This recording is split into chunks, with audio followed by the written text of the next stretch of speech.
नमस्कार, मैं doctor Naresh Bhati lucky institute of professional studies के यूट्यूब चैनल पर आपका बहुत बहुत स्वागत करता हूं। आज हम लोग मैथमेटिक्स का एक टॉपिक गॉस एलिमिनेशन मेथड के बारे में बात करेंगे। ये गॉस एलिमिनेशन मेथड बहुत ही कॉमन टॉपिक है जो बीएससी, इंजीनियरिंग, एमसीए, एमबीए और बहुत सारे दूसरे कोर्सेज में काम आता है।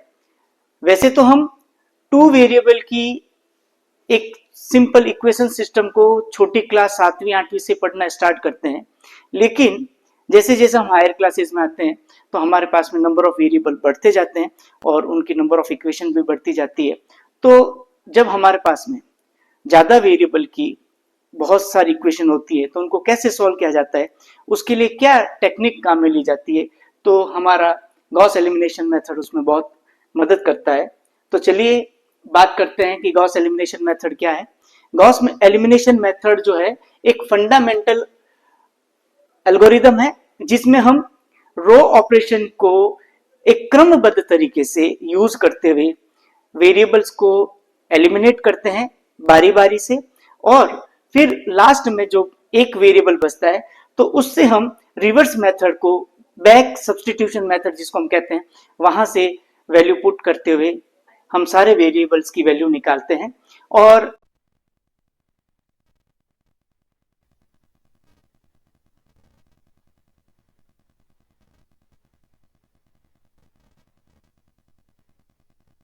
उस एग्जांपल में हम देखिए लेंगे सबसे पहले equation x plus Y plus Z is equal to 6, दूसरी इक्वेशन है हमारे पास में 2x plus Y plus Z is equal to 14, और तीसरी इक्वेशन हमारे पास में x plus 2y plus 3z is equal to 14। तो हमारे सामने एक 3 वेरिएबल का एक लीनियर इक्वेशन सिस्टम दिया गया है जिसमें 3 इक्वेशंस हमको दी गई है।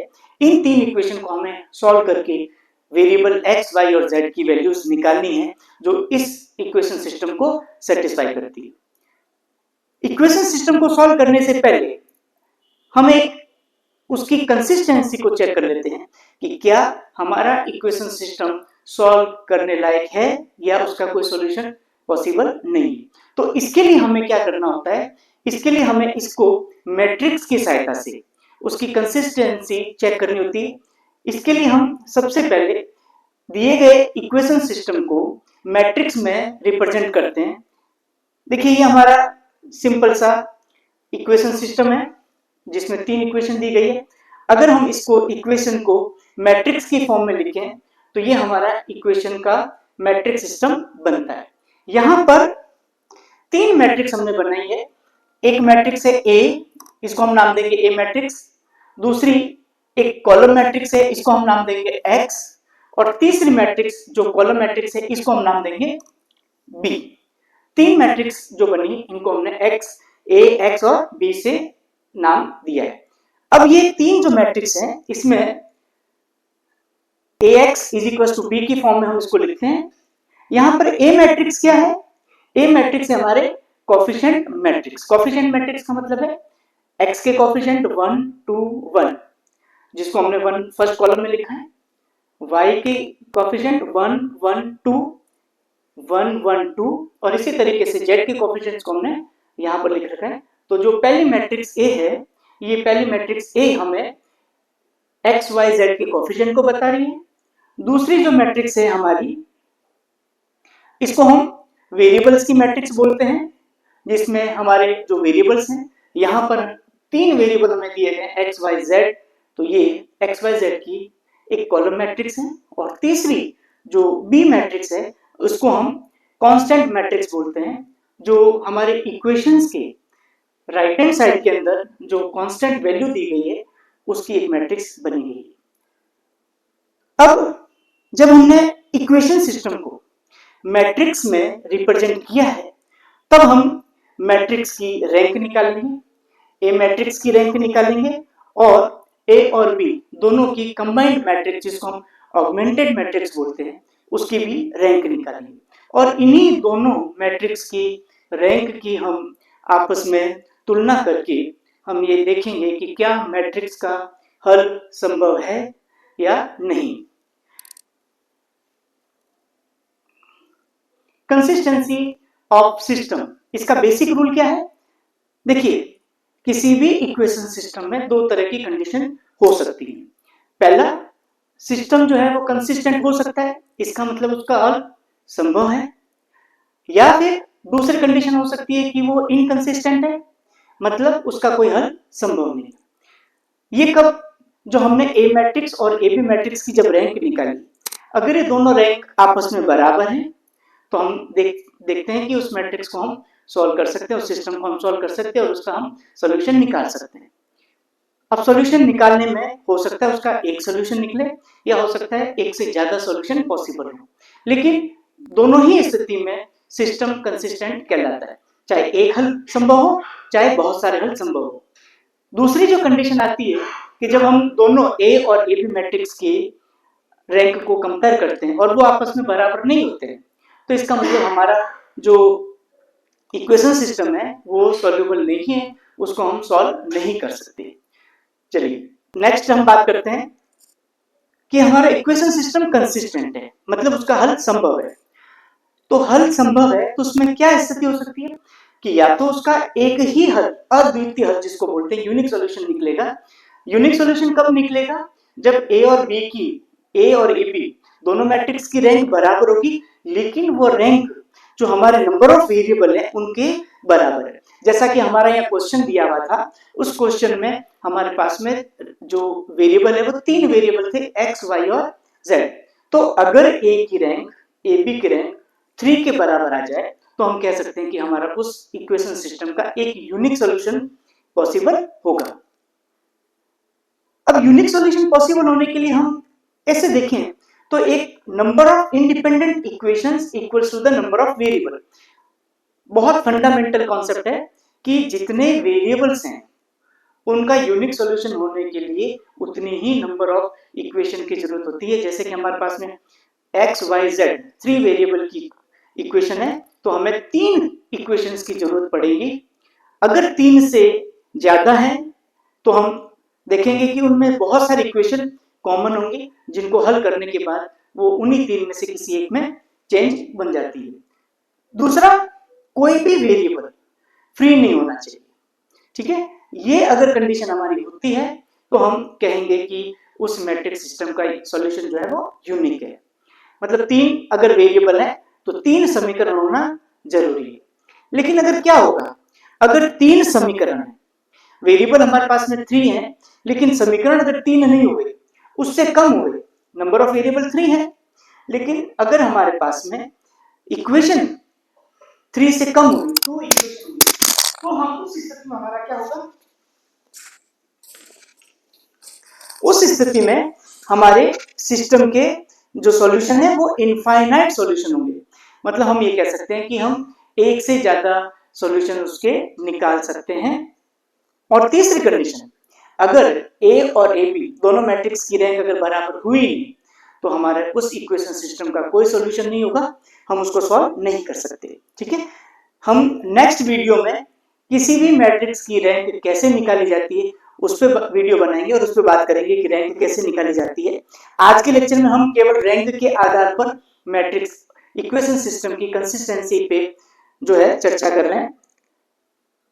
अब देखिए, अब बात करते हैं कि ये जो हम किसी भी इक्वेशन सिस्टम का जब सॉल्यूशन की बात कर रहे हैं तो इस सॉल्यूशन का ज्योमेट्रिकल मीनिंग क्या है, ये सॉल्यूशन हमें क्या बताना चाहता है। तो हम एग्जांपल के तौर पर हमारी इक्वेशन सिस्टम 3 वेरिएबल्स की है, एक्स वाई जेड की है, तो एक्स वाई जेड की 3 वेरिएबल्स की जो इक्वेशन है वो हमें तीनों इक्वेशन 3 समतलों को प्रदर्शित करती है, 3 समतलों को दिखाती है।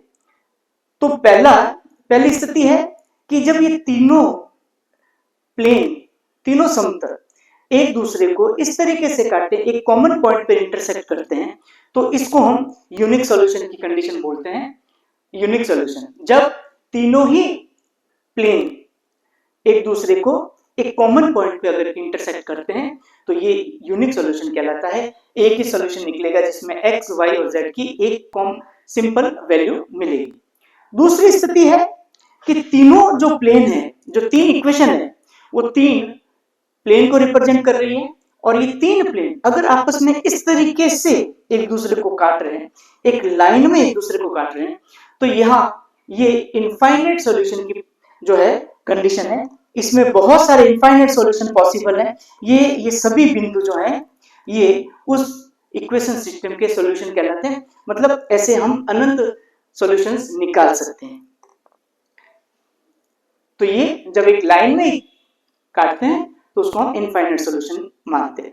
और तीसरा जो है कि तीनों समतल अगर एक दूसरे के समांतर हैं तो हम देखते हैं कि ये समतल आपस में, ये प्लेन आपस में कभी एक दूसरे को इंटरसेक्ट नहीं करेंगे, ना किसी लाइन पर और ना किसी पॉइंट पर। इसका मतलब ना इसके सिंगल सॉल्यूशन निकलेगा, ना ही इसके इनफाइनाइट सॉल्यूशन निकलेंगे। ये किसी भी स्थिति पर एक दूसरे को इंटरसेक्ट नहीं करेंगे, हमारा कोई सॉल्यूशन नहीं होगा। ये हमारा नॉन सॉल्यूशन की कंडीशन बताता है।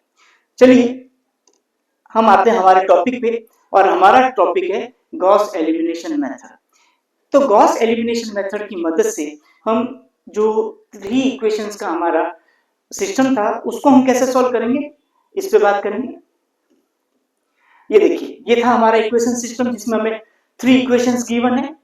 अब इस इक्वेशन को सॉल्व करने के लिए हमारा सबसे पहला जो स्टेप आता है उसमें हमने कहा था कि एक एक वेरिएबल को बारी बारी स्टेप बाय स्टेप हम एलिमिनेट करते जाएंगे और हमारा लास्ट में इक्वेशन सिस्टम जो बनेगा वो एक अपर ट्रायंगुलर फॉर्म में बनेगा। अपर ट्रायंगुलर फॉर्म का मतलब होता है कि हम देखेंगे कि ऐसे ऐसे x फिर y और फिर z, और फिर अगर उससे ज्यादा वेरिएबल है तो हम बारी बारी को एलिमिनेट करते जाते हैं और हमारे पास में एक ट्रायंगुलर फॉर्म है। इस तरह का एक ट्रायंगल आप समझ सकते हैं बनेगा। अपर ट्रायंगुलर फॉर्म में जो है वेरिएबल बचते हैं और हम उसको सॉल्व करके वैल्यूज निकाल सकते हैं।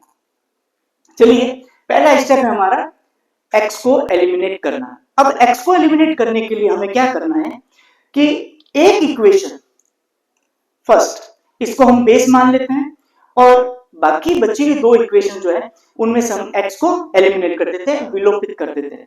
उसके लिए हमें क्या करना होगा कि यहाँ पर ये जो x का कोएफिशिएंट है उसको 1 बनाना है। यहाँ पे तो पहले से ही 1 है, तो यहाँ पे भी हम क्या करेंगे, x के कोएफिशिएंट को 1 बना देंगे, उसके गुणांक को 1 बना देंगे और इसके गुणांक को 1 बनाने के लिए हम इस समीकरण 2 में अगर हम 2 का डिवाइड कर दें तो हम ये कर सकते हैं। देखिए हम क्या करेंगे, इक्वेशन 1 में 2 का डिवाइड करेंगे। इसको 2 का डिवाइड करने से क्या होगा कि ये जो हमारा इक्वेशन है 2x plus y plus z is equal to 14, इसमें 2 का डिवाइड, यहाँ पे भी 2 का डिवाइड, यहाँ पे भी 2 का डिवाइड और यहाँ पे भी 2 का डिवाइड। ऐसा करने से अब हमारा इक्वेशन सिस्टम जो है इसमें ये 2 हट जाएगा और x का कोएफिशिएंट 1 बन जाएगा। ये देखिए ये हमारा इक्वेशन फर्स्ट है। सेकंड इक्वेशन जिसमें हमने x का कोएफिशिएंट 1 बना दिया, 2 का डिवाइड कर दिया और इस तरह से हमारी इक्वेशन जो है अब यहाँ पे 14 ये कट के हमारा 7 बन जाएगा। और थर्ड इक्वेशन जो है उसके अंदर हमारा कोएफिशिएंट पहले से 1 है तो इसको हमें कुछ भी करने की जरूरत नहीं। तो पहले स्टेप पे हमने जिस वेरिएबल को हमें एलिमिनेट करना है उसके हमने कोएफिशिएंट सेम बना दिए, 1 1 थे, हमने सबको 1 बना दिया। तो हमें पहले x को एलिमिनेट करना है। नेक्स्ट स्टेप पे हम, ये हमारा इक्वेशन सिस्टम है। अब हम क्या करेंगे कि इक्वेशन 1 में तीनों वेरिएबल रखेंगे और बचे हुए दोनों इक्वेशन 2 और 3 है, यहां से हम x को एलिमिनेट करेंगे। इसमें x को एलिमिनेट करने के लिए हम इक्वेशन 2 को 1 से और 1 को 3 से क्या करेंगे, माइनस करेंगे। ठीक है, अब कहां से, देखिए ये हमारी equation x plus Y plus Z is equal to 6, ये इक्वेशन 1 है। और इस इक्वेशन में से हम इक्वेशन 2 को माइनस कर दें, ये x plus half Y plus Z half Z is equal to 7। जब हम इसको माइनस करेंगे तो यहाँ साइन बदल जाते हैं और x में से x कैंसिल हो जाएगा, 1 में से हाफ जाएगा, हाफ y बचेगा। इसी तरीके से 1z में से हाफ z को माइनस कर दें तो हाफ z बचेगा और 6 में से इसको माइनस कर दें तो 1 बचेगा।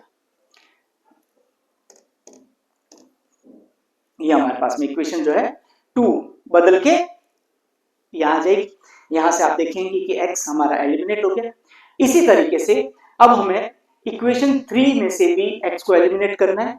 इसको करने के लिए हम क्या करेंगे, इक्वेशन हमारे पास x plus 2y plus 3z is equal to 14, ये हमारी इक्वेशन नंबर 3 है। इसमें से हम इक्वेशन नंबर 1 को अगर माइनस कर दें, x plus Y plus Z is equal to 6, अगर हम इसको माइनस कर दें तो यहाँ साइन इनके बदल जाएंगे और यहाँ x एलिमिनेट हो जाएगा, 2y में से 1y माइनस होके 1y बचेगा, 3 में से 2z माइनस होंगे, सॉरी 1z माइनस होंगे तो 2z, एंड लास्ट 14 में से 6 जाएंगे तो 8।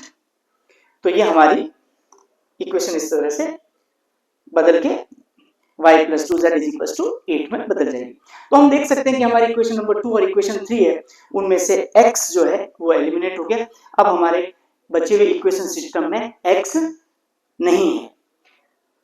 अगले स्टेप पे जैसे हमने अभी x को एलिमिनेट किया, उसी तरह से अगले स्टेप पे हम y को एलिमिनेट करना चाहेंगे। लेकिन y को एलिमिनेट करने के लिए हम सबसे पहला काम करते हैं कि हमारे पास ये जो इक्वेशन नंबर 4 है, इक्वेशन 1 एज इट इज है, इसको हमने वही नाम दिया है।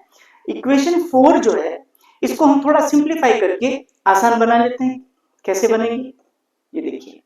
इसको आसान बनाने के लिए हम क्या करेंगे, इस पूरी इक्वेशन को अगर हम 2 से मल्टीप्लाई कर दें, ये देखिए इसको 2 से मल्टीप्लाई कर देते हैं, तो जैसे हम 2 से मल्टीप्लाई करेंगे तो यहाँ ये जो हाफ है ये सिंपल 1 में बदल जाएगा और हमारा इक्वेशन सिस्टम में जो है वेरिएबल एक इंटीजर फॉर्म में आ जाएंगे। फ्रैक्शन से हम इसको इजी कर देंगे।